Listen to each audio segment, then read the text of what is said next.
been feeling lonely, and I wanna admit it's time to end the ride. Fading it too slowly, with those gonna lift me up this time. You were the only one who got me tripping up inside. All the words you told me, am I reading something different from your eyes? See you for a moment, even hope that I can feel you. See you, all that I wanted was to tell you that I need you. See you for a moment, even hope that I can. Good morning, YouTube. Today is going to be a very, very special, emotional, amazing day. Today is going to be the history of Walter Elias Disney. We're going to go explore the things Walt Disney has done outside of Disneyland and the theme parks. Today, right now, I'm currently in Los Angeles, California at Griffith Park to experience the Walt Disney Barn. And this is only open once a month on the third week of the month. And it just happens I'm here the weekend it is open. Holy cow, this is pit stop number 1. Let's get this epic day started. I'm ready. Are you guys ready? Let's do this. Walt Disney's Barn open today from 11 a.m. to 3 o'clock p.m. and it is free admission. This is so cool. Oh no. Oh my gosh. Oh, we're riding that. By the way, is that Prince of SD?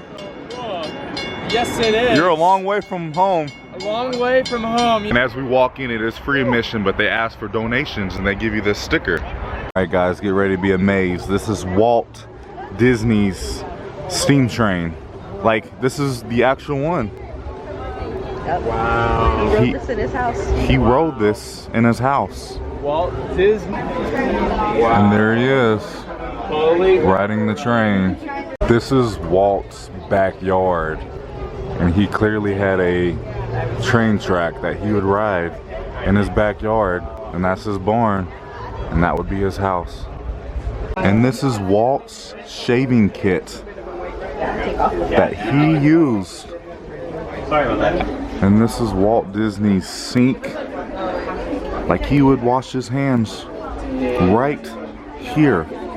He touched all of this. This is his actual barn that they moved from his backyard to Griffith Park. There's Walt and Rory, the two brothers that created all of this.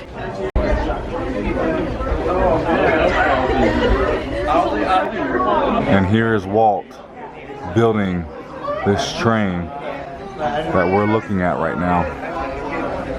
Here is Walt Disney's actual signature, his autograph. It's right here, as we have the Carolwood brake wheel that he gifted Ollie Johnson as a gift in the 1950s. We have the 3 Caballeros vintage plushes. And we have a Jiminy Cricket right here.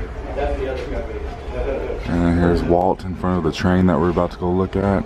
And just another train that he made. Oh, gosh. And these are the Lily Bell engineering drawings that Walt made. Also, just the smell in here just smells old and vintage. Like, this is Walt's barn. He was in here. This is his. And this is Walt and John riding this right here in front of us. This is just the breakdown that Walt Disney paid to have the train and the train tracks at his house. That's how much he paid. This right here is Walt Disney's hat that he wore. This is his hat. Oh my God. And this is the identification pass that you would have to ride the railroad. Here's Walt working on the barn. Here's some original Disneyland name tags.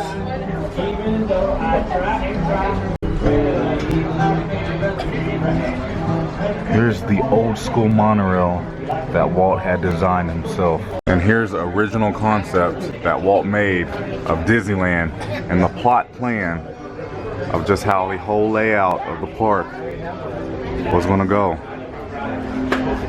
And there's Mr. Walt hanging out in front of this train. All right, this is probably one of the coolest things I've seen all day. Walt hand drew this, and this is the railroad concept art that he had made. Like, he drew this. Oh my God, there's just no words. And Walt himself wore this hat. And I know it says no touching, but I'm gonna touch it. Oh my. This is the mine train through nature's wonderland. It looks very identical to Disneyland. As we have the Matterhorn right here, and we have Frontierland right there, and then Main Street USA right here. Here's Walt and Lily together. Here's Walt in a meeting, but look at that vintage old school Mickey Mouse. Look at this antique phone that Walt would use in this barn. He would talk on the phone right there. And this is Walt Disney's barn, his actual barn. Talk about impressiveness. Just no words, though. No words at all. Thanks to Scotty, he got me a Walt Disney barn button. You're welcome. Oh, thank you, man. I may have cried a little bit. I didn't film it at all, but wow. And this is showing us how steam engines work. I think every 5 minutes they build up steam and they'll let it out at the top, as you guys are kind of seeing right here. But right here are miniature versions of how steam engines work. They go out and run like a steam radiator.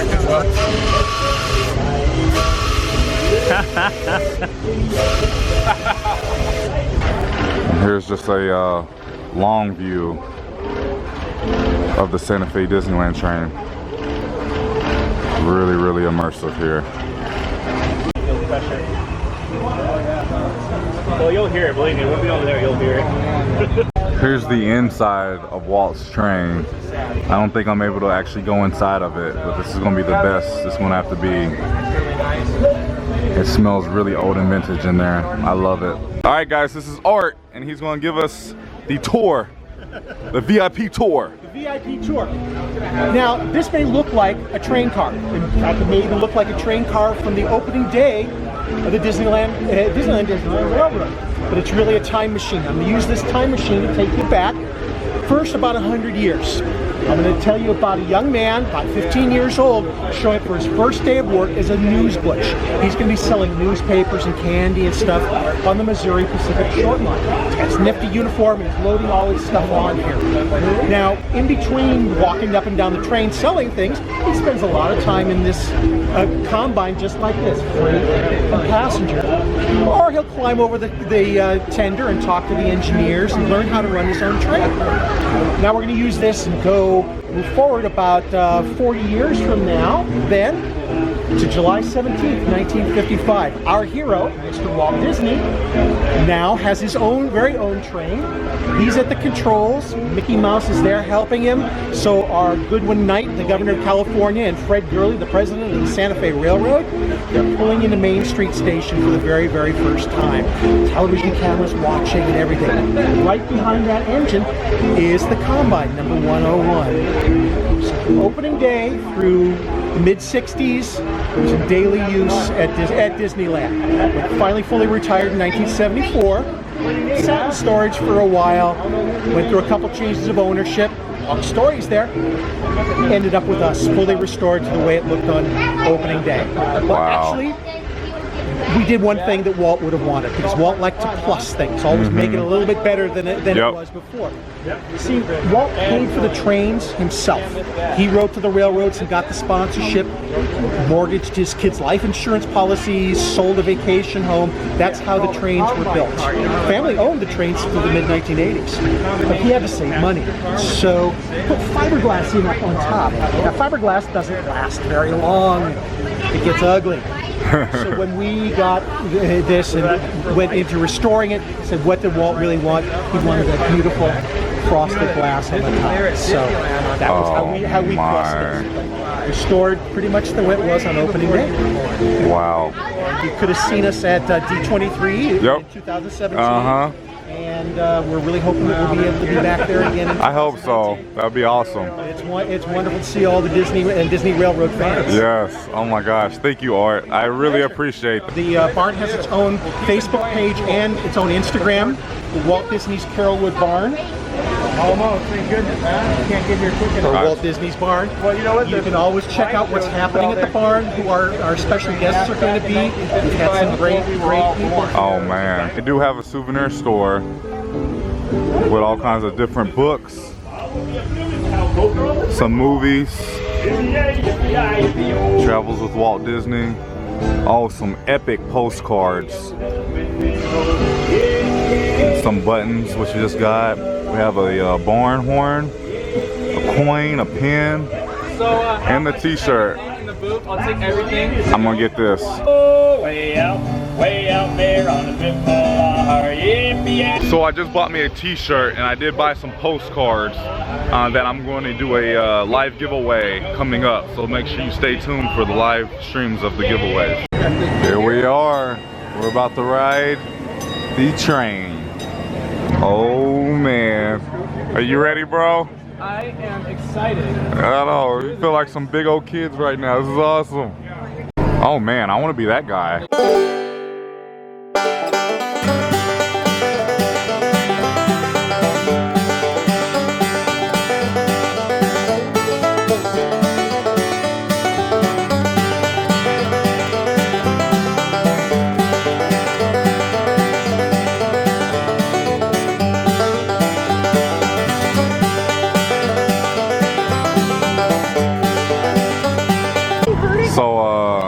Scotty lost his phone. No way, no way. So maybe it was worth it. Here he comes. I think he found his phone. Oh, yep, he got his phone. Well, did it make it? It survived. No way. Kind of looks like a miniature version of the train station at Walt Disney World in Disneyland for the railroad Coming up in the middle of nowhere in Griffith Park, in the middle of the mountains, is a carousel. As I almost just fell walking down this steep hill. A carousel. But this carousel is pretty special. Let me tell you why. And this brings us to pit stop number 2. This carousel.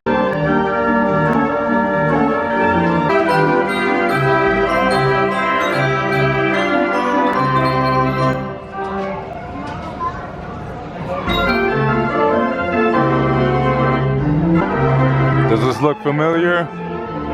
Walt and his kids would come here and sit, and Walt would reminisce, thinking of different ideas for Disneyland and Disney, the brand, as he would sit here and watch his kids ride this carousel. Oh,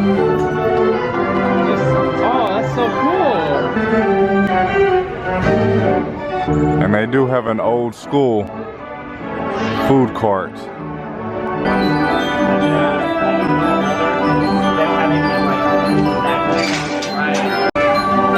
That little organ is where the music's coming from.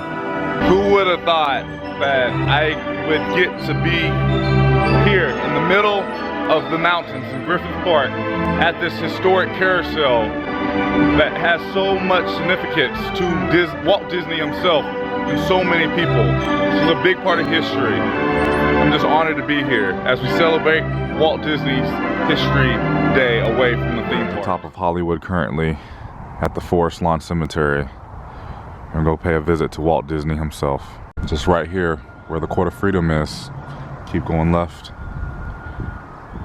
And there's Walt's gravesite.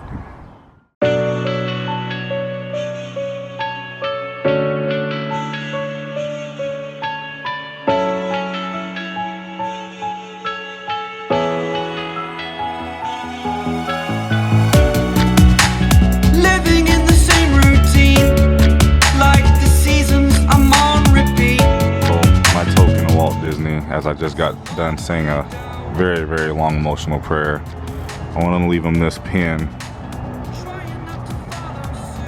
It's obviously Goofy, but Walt did invent Goofy. He made Goofy, and Goofy's been a big part of my life. So I just want to leave this here with you, Walt, and just thank you for everything you've gave me, all the opportunities, making the most magical, amazing place on earth. You were one person I wish I would got to meet. I just really would love just to sit down and have a one-on-one conversation with you. I aspire to be like you one day. You were an amazing man. Thank you.